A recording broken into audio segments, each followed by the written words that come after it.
If we look at someone who's had like a hip surgery, a hip replacement or any kind of surgery, what happens is we have the surgery, which is an insult, it's a trauma, it's a lot of issues. And then we have the bed rest and we have sedentary kind of things. For the last kind of 10 plus years, I've been looking at how the brain controls, everything, the nervous system. And the brain's job really, which sounds silly, but the brain's job is to keep you alive, right? That's the most important thing. All around the body, so elbow joints, fingers, wrists, knees, sternum, shoulders. That's a very basic level of getting tons of sensory information into the body, right?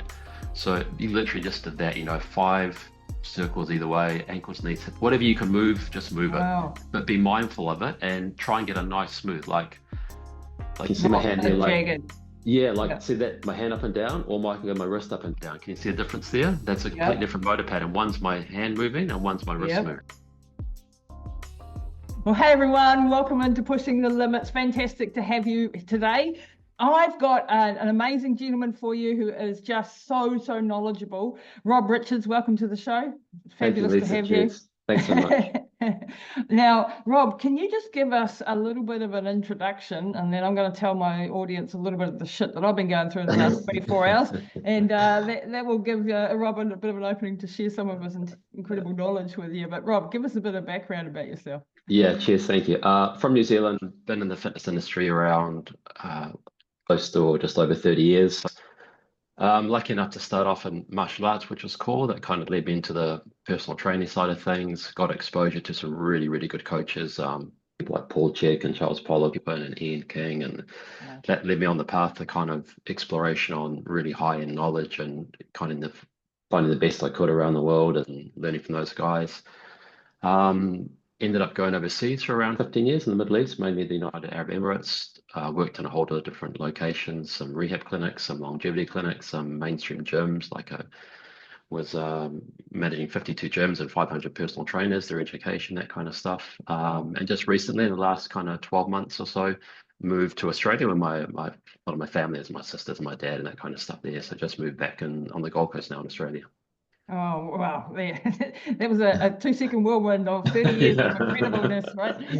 And when you said longevity centers in the UAE, which we know has got some pretty advanced stuff, my ears pricked up, and I know we've got lots to share about that. But before we get into that, I just wanted to share with my audience, I've been going through a few dramas with Mum again. We've had problems with recurrent UTIs, and she ended up in, A&E again, and got some antibiotics. And I've been holding the UTIs sort of at bay for a year with methylene blue. And then there's like new research coming out on methylene blue maybe disturbing the nitric oxide pathway. So I backed off the methylene blue, and unfortunately then the UTIs came back, right? I was hoping that I might have it under control, obviously not. So back on the methylene blue now. But and other things, obviously, that we're looking into, something called Euromune, which is, it helps. Well, I'll talk about that when I get that, because that's coming, and that's apparently very good for older people with UTIs. And UTIs are a real major thing for older people that can kill you, because you can get sepsis, and Mum's, had sepsis 3 times earlier in the year. So put me on high alert. She was back home yesterday, and we had a bit of an event where she had a not a seizure, but a vagal shock, and I thought she was dying right then and there. Like she went, what looked like a stroke or a seizure. And of course, I was in a major stress situation yesterday, and she came round, and she didn't die, and but my body obviously got a massive shock. And then for the first time in 10 years, like I've had a very bad back. I broke my back when I was 21, and I had 2 discs that were completely flattened, and then doing 70,000 kilometers ultra marathon running over 25 years flattened another 2.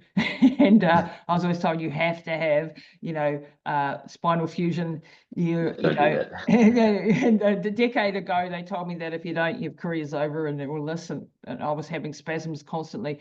What I did was a real anti-inflammatory. I looked at the microbiome, I sorted my gut health out, and I changed my diet, and I massive amounts of core work, strengthening the core.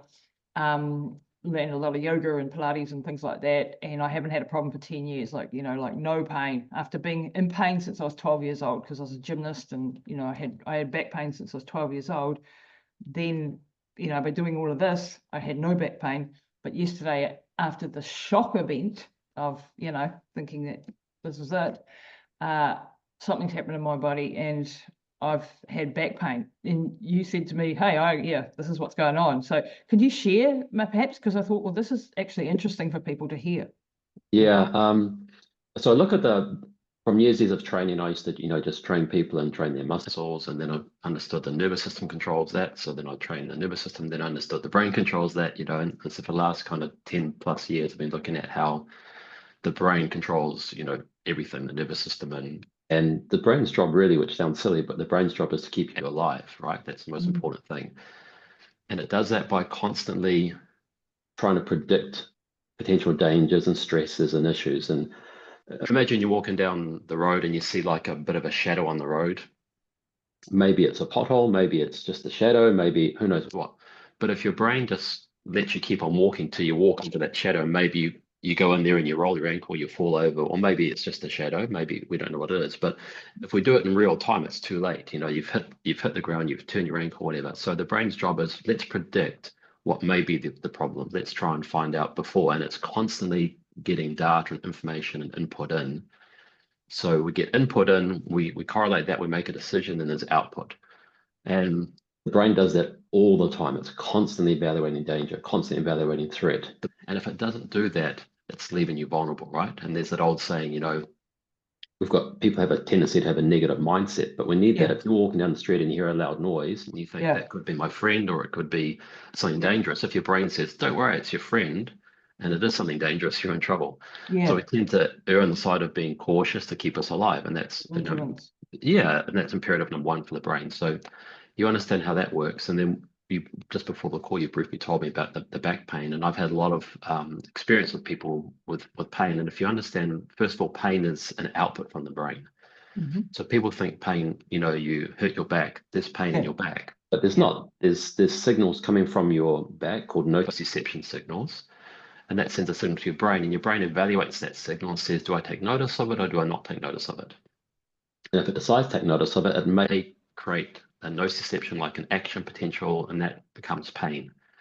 So we've all had experiences where, you know, we're walking on the beach or something, we get home and, oh shit, there's blood on my foot, you know, like I've cut my foot somehow and I didn't realize it. And it's because the signals coming from your foot go to your brain. Something's happened here. We're not quite sure. It feels like a funny sensation. Your brain says, relax. That's happened a million times. You're walking on the beach. The context matters. You're barefoot. There's a beach. It's a sharp thing. You're fine. And then you get home and realize that there's blood on your foot and you cut yourself. But at the time, your brain didn't think anything of it. Right. So pain's very contextualized and very. So we have control. Yeah, we really do. And there's like this mechanical pain where something's split open or something's torn and that kind of stuff. But even then, you know, we hear lots of time with people in the army or sports, and they just I work through the pain. And the brain's decided that pain's not as important as the outcome we have to achieve. Right. And so you talked briefly about your back pain, and if you imagine you've got like a whole series of kind of buckets, and you've got a total amount of stress you can endure. And you obviously have got a high threshold, you know, you've managed to kind of train that. But say your total's 10, and you might have a bucket that's emotional, a bucket that's physical, a bucket that's environmental, like too much heat, too much sunlight, or biochemical stress, or lots of different things. But once they reach that threshold of 10, once all those buckets fill up and you've come to your total limit, then you're in trouble, right? There's too much for you to kind of handle. And if you get to the stage where you get into the real threshold of your stress and your body's like, that's too much, it's really hard for your brain to talk to you and tell you that, right? Like your kidney can't yell out and say, hey, this is too much stress, you know? So what happens is we get like an action potential or a nociception, a bad kind of signal. And that could be any signal we've run in the past many times. So if you've had a bad back for like 10, 12, 14, 20 years. Yeah, it's going to run that program. Yeah, you've got a really solid pathway that says, this is too much stress, run that program. And you've had a really stressful, you know, couple of days, 24 hours and stuff, and all that stress summates. And what could be happening is your brain's running, Lisa, you've got to stop, you've got to slow down, and I'm going to force you to slow down. I'm going to signify all the action signals. and the warning bells, and probably the most powerful and potent one for you is that back pain signal that's been running before, and we'll hit that, and I know that's going to slow you down. And so it's not a mechanical thing that I've put my back out per se, Yeah, as people say. yeah. I mean, possibly it could be, but chances are, if your back was fine yesterday, and there's numerous situations where people have an MRI on Monday, Tuesday they've got chronic back pain. They go into the thing, 2 days later, and they have an MRI, and the back's exactly the same. There's no change. Exactly. Yeah. Yeah. Yeah. And there's numerous situations, if we look at the average person who's 40, 50 years old, the research is a bit different, but the estimations around 70 to 80% of those people have degeneration in the discs and issues, Yeah. but only 20% will have pain. Exactly. Yes. So it's really strange. Yeah. One of my mentors and teachers, Dr. Elizabeth Youth from the Boulder Longevity Institute, and she was an orthopedic surgeon and who's now gone into regenerative medicine. And she said that, you can have an MRI that's showing extensive damage and the person's got no pain, and another person who's got a little bit of a thing, who's got a little degeneration in the disc and they're in hell pain. Because it's not just the mechanical side of it, like as you're explaining to us, it is actually the programs that are running and the stress levels that body's experiences and the inflammation in the body. Like I always, I don't know so much about the nociception, mechanoreceptors and all of that type of stuff. I obviously need to go and learn that after listening to you, but I do know about the the sympathetic and the parasympathetic nervous system and the stomach, like the gut, looking at the microbiome as a cause of a lot of back pain, when you have gut issues and you've got dysbiosis in the gut and problems in the gut, that can cause a lot of back pain. Or people who have certain genetic predispositions, like my brother, for example, he and I are what's called, I've done training at PH360, which is a genetic, one of the genetic epigenetic companies. And they talk about different, groups of genes that go together and given them labels, names, for that grouping. And both my brother and I are in the same grouping. Now we've both got, so we're crusaders, and that makes for many quite tight musculature, right? Quite the what do you call that? Not the myelin sheath. So the fascia, thank you. Is wrapped tighter around our muscles than the normal person's, and so we experience pain at a sort of it's a very tense body from the get-go, right? So and then in my brother's case, gut issues from being celiac and so on and so forth. There's a lot of back pain. He goes to the chiropractor all the time. I'm going, it's not just the chiropractor. You need to check what's going on in the gut. You need to address the inflammation in the gut, the inflammation in the body, because that's causing the pain response, and the tension in the muscles is exacerbated.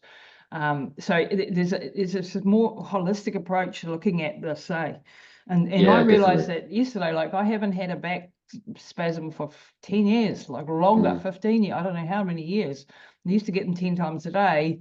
And, through working through this program that I sort of developed and did for myself, it's been fine. But the shock event, has just, reverted. Like I've had people doing, for example, in the fitness industry, people doing deadlifts and stuff, and they go, when I do a deadlift, my back's really sore. I remember studies from Stuart McGill out of the University in Montreal, I think it was, in Canada, and he had people have flexion intolerance, so they'd bend forward and they'd have back pain. And they'd bring them in, and two interesting things: if you wore like a lab coat and it looked very official, their back pain increased because they thought, like, it's a medical setting, and it's all be careful. Tension, white coat syndrome. The other thing, if it was more relaxed setting, he would talk to them, he'd be walking with them, and he'd drop his pen purposely, and they would bend down and pick the pen up, and they'd have no pain. Wow. So, and they're like, how does that work? They're very cautious, they bend down, but they've run a certain pattern. And I used to have people deadlifting. I had one lady I remember who was deadlifting really painful. She couldn't deadlift, it was really, really sore. And I said, do you wear glasses? She goes, yeah, I do, but only for reading. It's not really bad, just mine. I said, could you put your glasses on and do the deadlift? She put the glasses on, had no back pain when she deadlifted, because the visual input was different. Wow. We can talk about that, about the inputs in the body. So there's three main systems of input in the body, right? There's the visual system, so what we see coming in. There's the vestibular system, which is the kind of inner ear imbalance. And then there's a proprioceptive, which is kind of sensors, mechanoreceptive, because all different sensors in the ligaments and skin and joints. And the body's got a really elegant way of kind of moving and checking where we're moving. Again, the brain's job is to keep you alive, isn't it? To keep everything predicting dangers, predicting threats. And the more information, the more good data we get in, the better our output. So imagine, you know, the old analogy is if you wake up, you're traveling a lot and you go to a hotel room, you're not quite sure it is, and you wake up in the middle of the night and you go, oh God, where's the bathroom? And you don't know, and you're stumbling around and you're moving really slowly because your brain's like, I don't have good data, I don't know where the light switch is. Yep. So everything kind of gets pulled back, right? The nervous system, if it's not comfortable, if it doesn't have good data in, it shuts down resources. It says, Lisa, you're not allowed to go and run fast and move fast because we don't know what's happening in your environment, so we'll pull it back. And what you notice when people get older, their visual system, vestibular system, proprioceptive, all those kind of shut down through lack of use. And their whole world gets smaller, right? They shuffle, they don't step in the normal gait, they shuffle. They get that nervous feeling, right? There's the thing called the startle reflex, where someone throws a ball at you or something, you get the startle reflex, which is a flexion reflex. And as people get older, they get into that startle reflex because all the inputs getting less and less quality. And so the brain's constantly worried about stuff.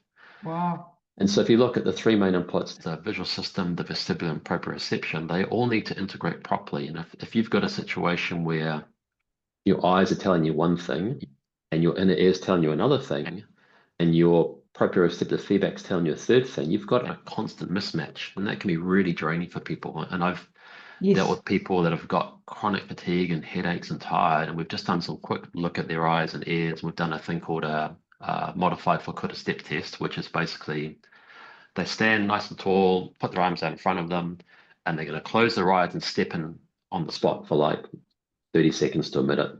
You can go up to 3 minutes. But because their eyes are shut, we've shut down their visual systems. So they can't orientate themselves in where they are. And that's a massive feedback, right? Normally we'll put headphones in with a white noise or just earplugs, or if it's a quiet room, that's fine. So there's no vestibular feedback. They can't orientate themselves with sound echo or anything. And they're just stepping up and down on the spot. And I've had people literally after about 20 steps, they've gone 30 degrees to the right and their head's turning to the left. And so you can tell they've got all aberrant signals. And you mentioned that 24 hours a day, there's just tons of bad information coming into the system. So the output's really bad. Wow.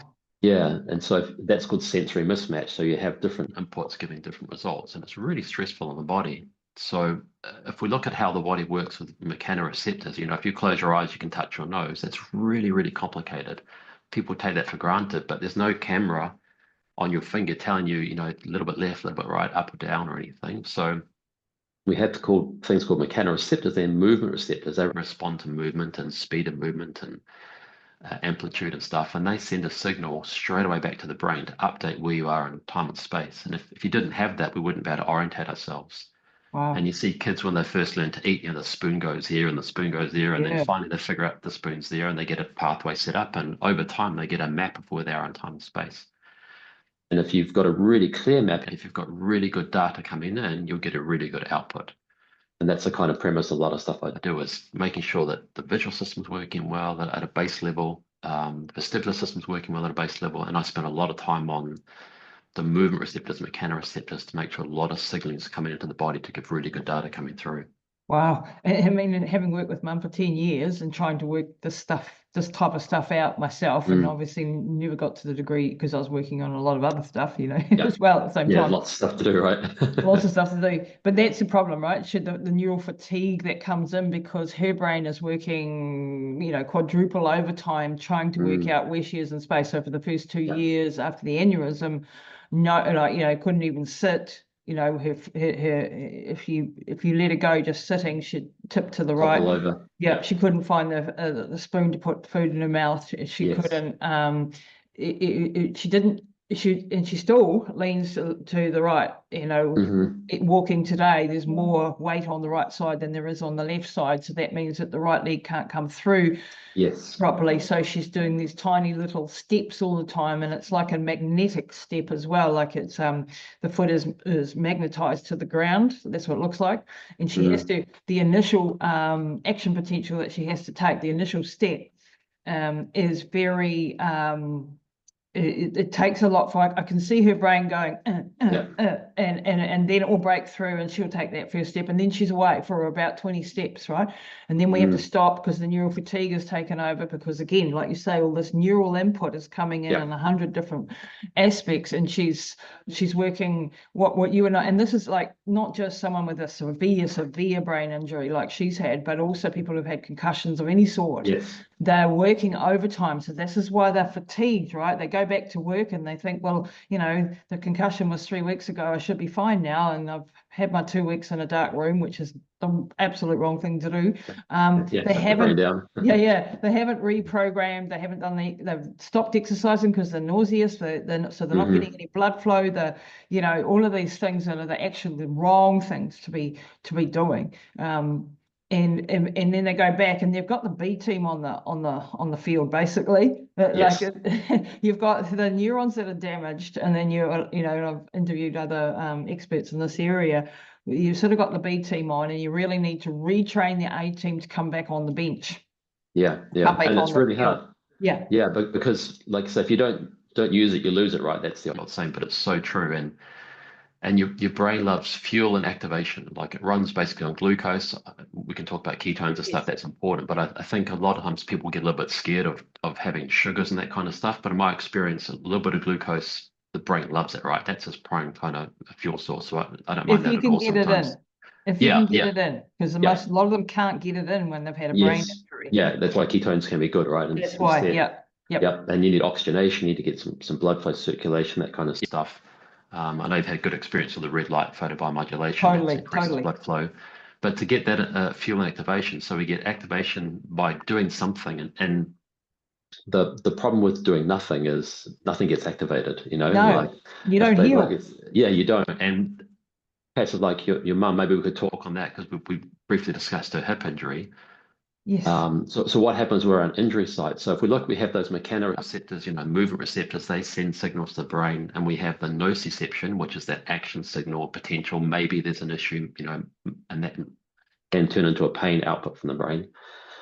But if we look at someone who's had like a hip surgery, a hip replacement or any kind of surgery, what happens is we have the surgery, which is an insult, it's a trauma, it's a lot of issues. And then we have the bed rest and we have sedentary kind of things. So we've had an injury, then we have a lack of movement around that joint. So there's a lack of mechanoreception going back into the brain. So all parts of our body, and if you search for homunculus, you can see like a animated kind of map of how the body is.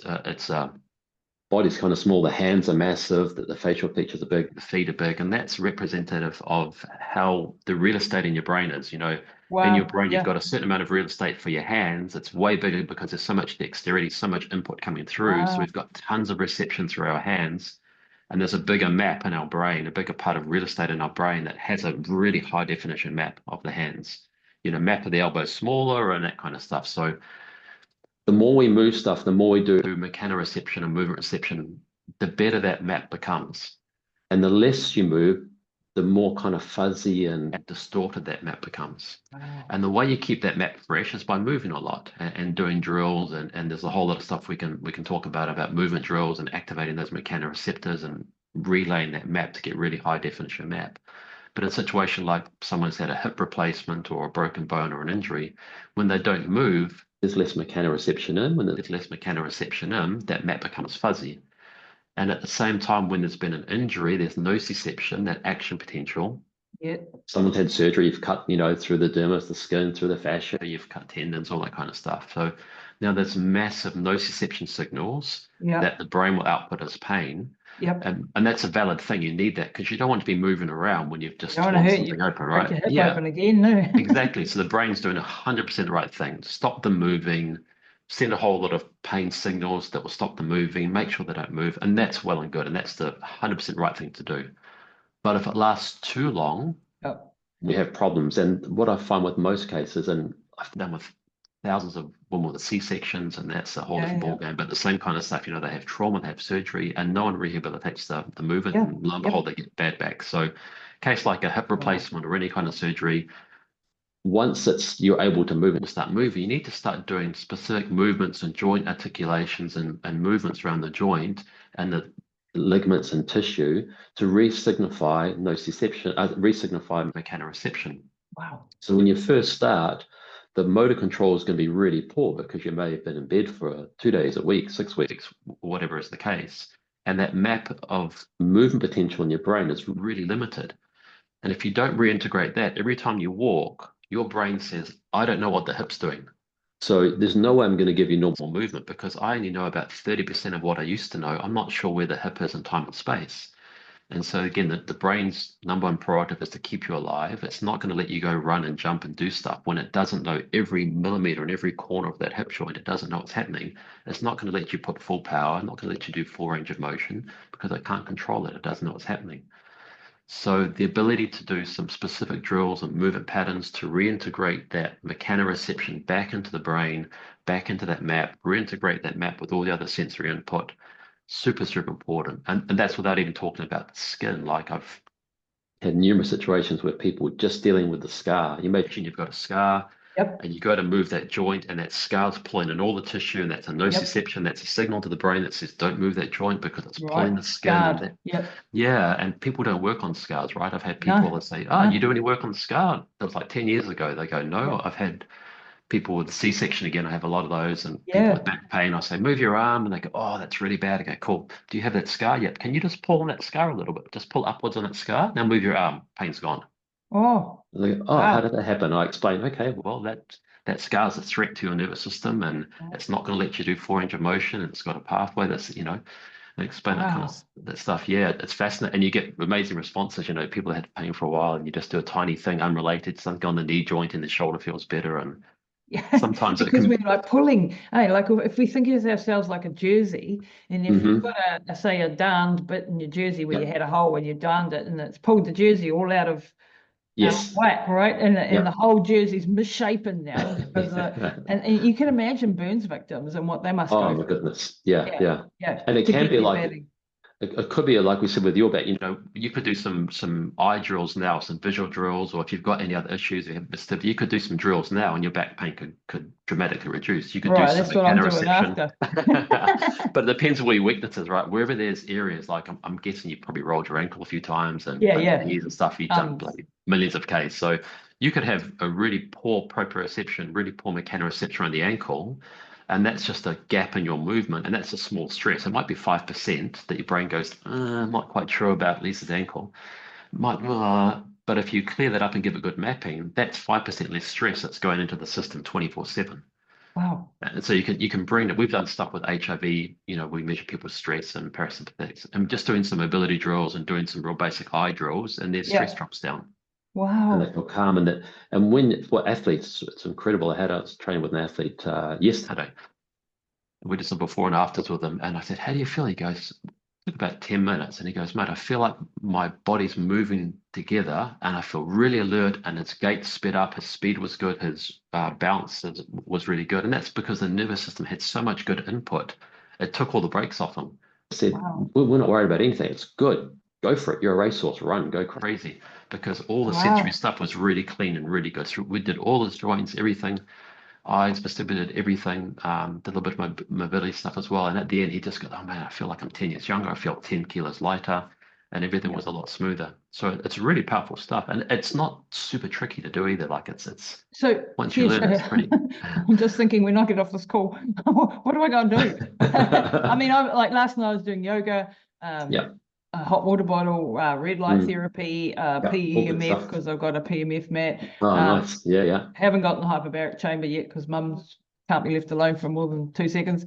But so vestibular work, I should go and do some eye exercises. Yeah, look, Uh, it may be the eyes, it may be the ears, it may be the general rule of thumb. Like if you can get a joint and you can fully articulate, if you can circle it yep, smooth and smooth and smooth all yep. around the body, so elbow joints, fingers, wrists, knees, sternum, shoulders, that's a Oh, very basic level of yep. getting tons of sensory information into the body, right? So you literally just did that, 5 circles either way, ankles, knees, whatever you can move, just move it. Wow. But be mindful of it and try and get a nice smooth, like you see my Not hand a here, like, jagged. yeah, like Yeah, see that my hand up and down, or I can go my wrist up and down. Can you see a difference there? That's a completely yep, different motor pattern. One's my hand moving and one's my wrist yep. moving. So there's different, and it would be really The interesting to do an mapping. assessment on you, yeah, and see if your body knows how your ankle moves. Like I work with a lot of athletes, and I say, just move your ankle, stay on one leg and move your ankle, and they'll move their knee and their ankle. Yeah. Because from previous injuries, their ankle has been unstable, so their brain links their knee and their ankle to give it more stability, and they can't move Well, one without the other. I do this with mum. Like before I get her to start walking, before we start training, I get her to do some shoulder rolls Yeah. because her posture is very much, she's in this fetal position, right? Yes, that's a startle reflex, right? There's a Is stress, it? there's a startle Yeah. reflex. Yeah, when you have Yep. a startle, what your body does to protect is it activates the flexors. So if I threw a ball at you, you'd do this, right? Yep. You make that smaller and smaller and smaller, and you get that kyphotic, internally rotated the shoulders, Yes, forward hip that's what we're carriage. dealing with. Yep. Yep, yep. And Yep. that's a general sign of systemic stress, not just like inflammation, but systemic stress to the nervous system of not Nervous knowing the system. environment. Yeah, not And knowing what's happening around. so tell me, am I doing it right? I get her to do shoulder rolls, and then Mm, she'll start doing this with her elbows, and I'm going, no, mm, shoulders, shoulders, shoulders, yeah, and she'll move her elbows until she locates her shoulders, because we'll yes. stay there until she does it, and then she'll do one, and then she'll do two, and then she'll stop, or she'll Hmm. do one shoulder, and Yes, it's like she can mount the force to do two or three, yes, but then yeah, she can't get to five. yeah. And And that's in everything she does. you don't have to do that many. Like if you do 2 or 3 repetitions, that's enough just to signal and wake those neurons up. Oh yeah, that's what I can do. And the when we look at stress and summation of stress, one of the things, if someone's in a position like your mum maybe's got a lot of stress going on, remember the brain's job is to keep you alive, and it's always predicting danger and threat. Now, if her standing up is a stress, tucking a shoulder roll in is even more stressful.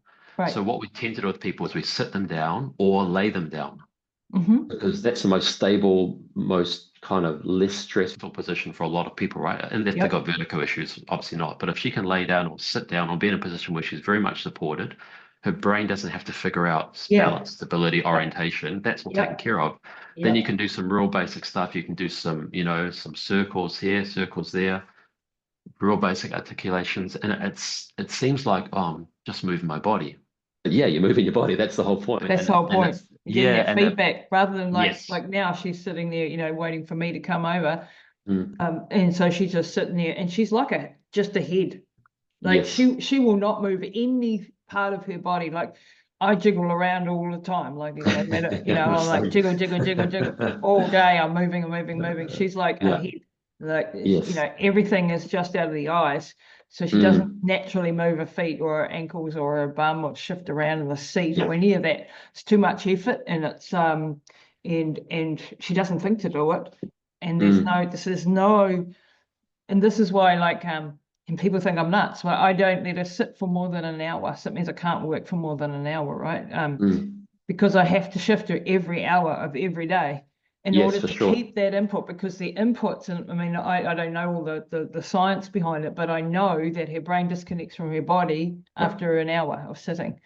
Mm, And if I don't, then she won't be able to move for the whole day. yeah. And if I don't get that early morning movement in, when Hmm. she's got the energy, then the whole day's stuffed, basically. Yeah.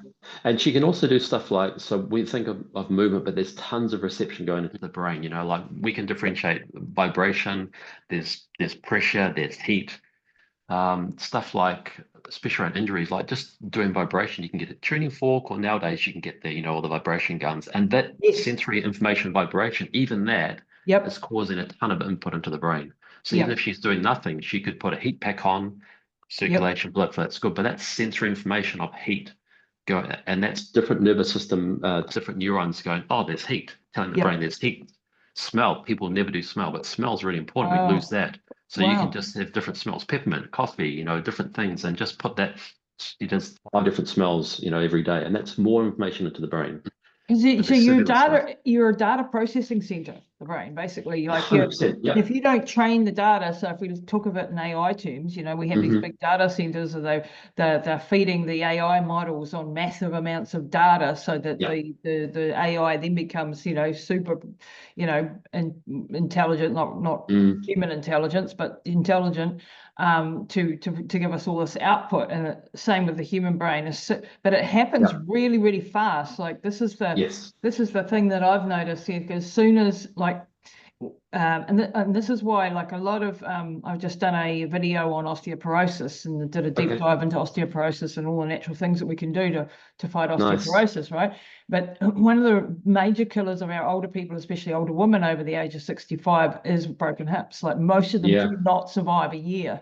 And you Yes. think, why are they not surviving a year? Well, there's many reasons. Like they're not getting the exercise that they did Massive before. sarcopenia risk. Yep. Sarcopenia, they at massive falls risk again, of course. They've got Yep. pneumonia risk Yes. because they're lying on their back and their lungs get filled up, and then you're in the hospital and you've got the hospital bug risks and all of that. You've on all Yeah. these drugs. The biggest thing I think is the lack of rehabilitation, because the rehabilitation centres and the hospitals are absolutely like beyond useless, Yeah, unfortunately. my experience, at least around here. And so you actually need someone like me, who's constantly working with the person in order to get them back, and then they wouldn't die probably. Like Mum is 83, she had a broken hip, and a horrifically complicated medical history. Yes. She didn't die. She got back to walking, which is a miracle in itself. Well, it's not a miracle, it's bloody hard work. Yep. Shitloads of hard work. And took over a year just to get, and then only with the red light helmet that I've been using in the last couple of months has she been able to actually now, after a year and a half, walk around the house a little bit by herself, like the first time, a few steps unaided or unsupervised. Now we've had another hit, right? Because we've had another infection. That's another inflammatory response. It's another immune activation. The brain is now inflamed. All of these things. Antibiotics have gone into the gut, etc., etc. And we're on this fucking roundabout. Excuse my language. Beat that one out, audio engineer. Going, like we're going through these cycles that we're trying to rehabilitate. And I know the intensity of the rehabilitation that's coming at me in the next few weeks to get it back from this one. Most 99.9% of the older population do not have a me or a you on tap. You would be better because you'd have a lot more what you'd have, knowledge. But that's why you can get back though. You can get back. Of course. Yep. The brain's incredibly adaptive, right? It loves novelty, it loves stimulation, it loves to fire up, it loves all that stuff. And if you don't use it, like say you lose it. Unfortunately, like you said, in a lot of the kind of clinical settings, they've got 10 minutes, 30 minutes to work with someone. And they do some stuff. The person gets tired after 5 minutes because they don't have the capacity to do that. Neural fatigue, that's then they send them home and they see them again a week later or something, that is just beyond a waste of time. Yeah, it's very frustrating.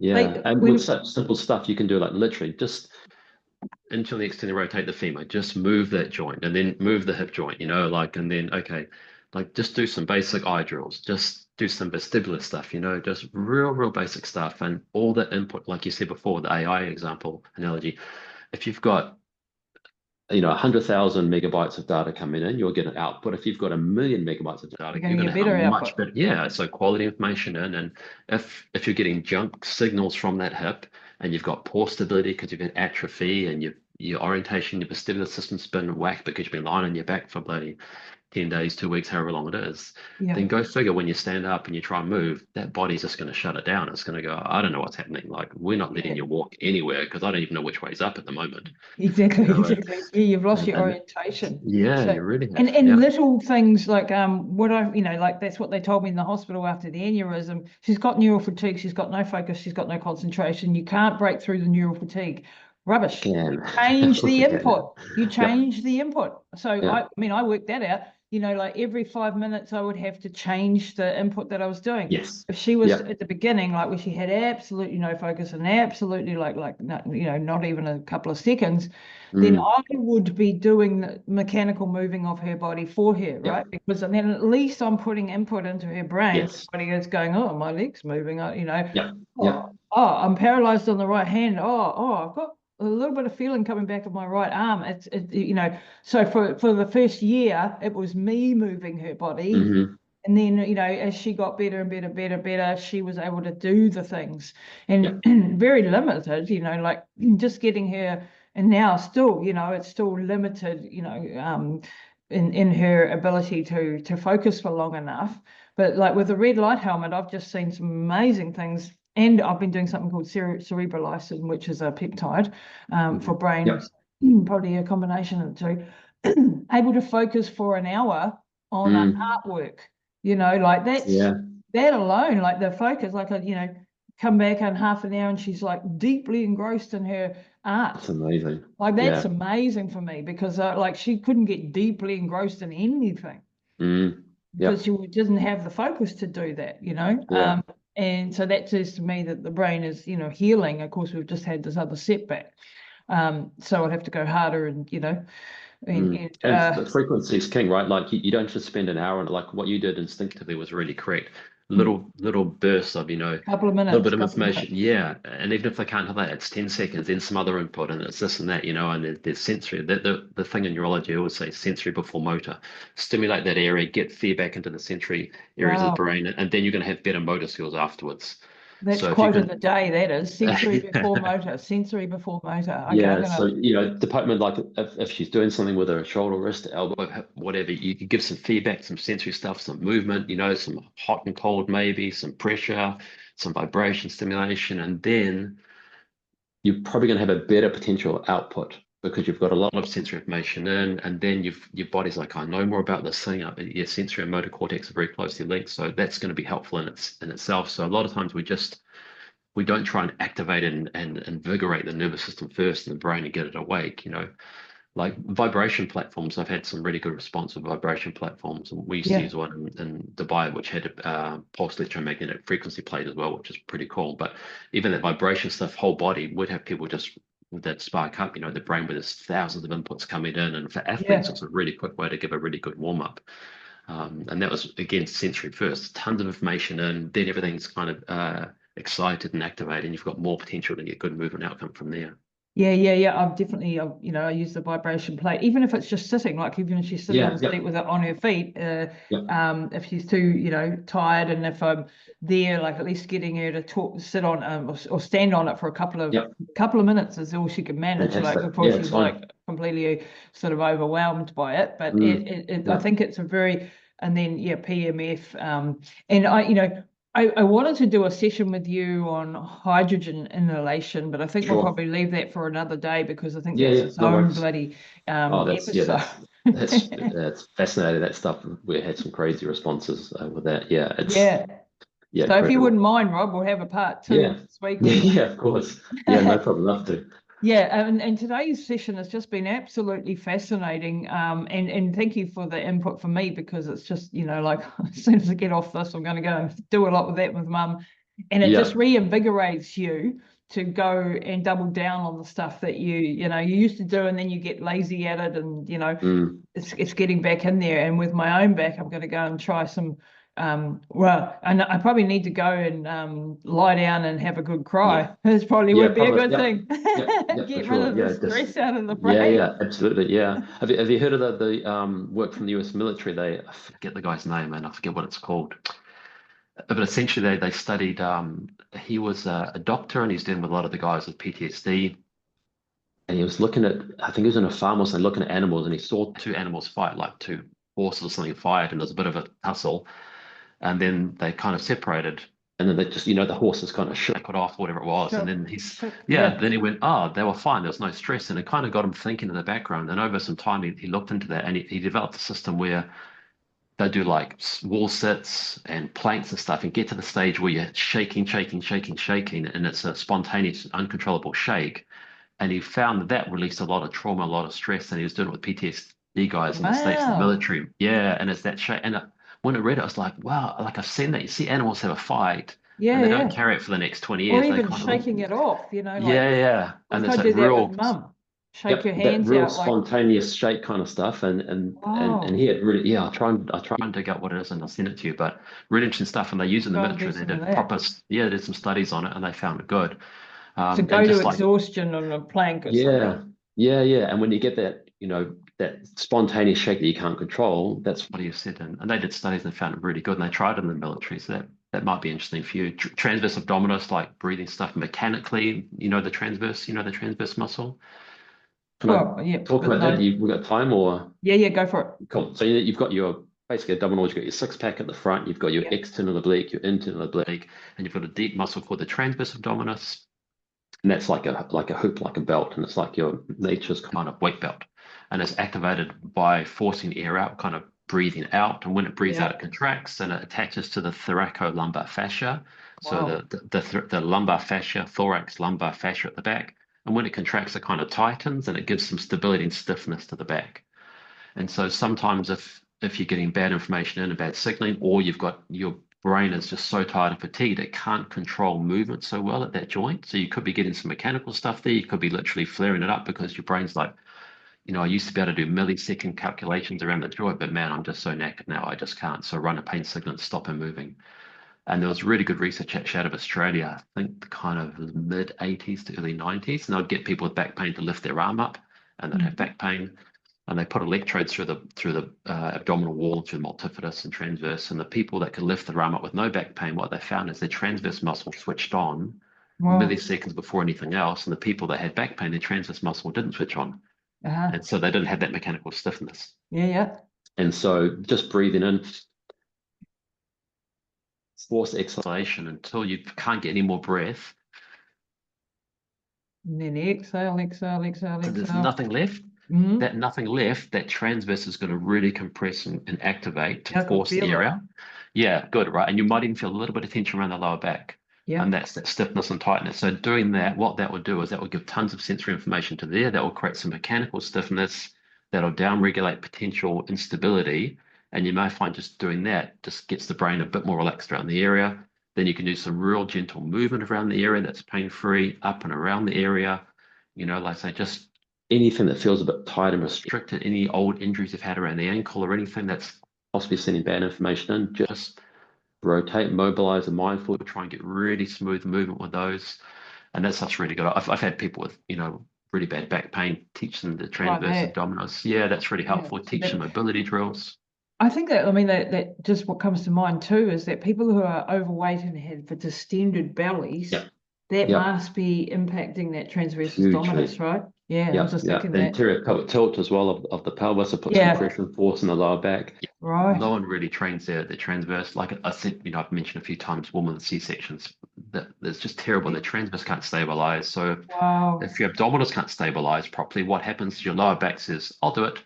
I can stabilize, and it just locks it down. Ah, You get really bad back pain, or you can get potential back pain, and then your glutes shut off because your glutes don't need to work because your lower back work and your QL, and it gets all, holy.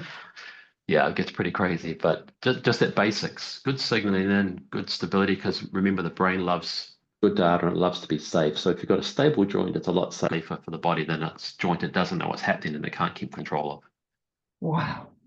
I'm just my mind's blowing, and I've got to get off and start doing some of these exercises and get my movement.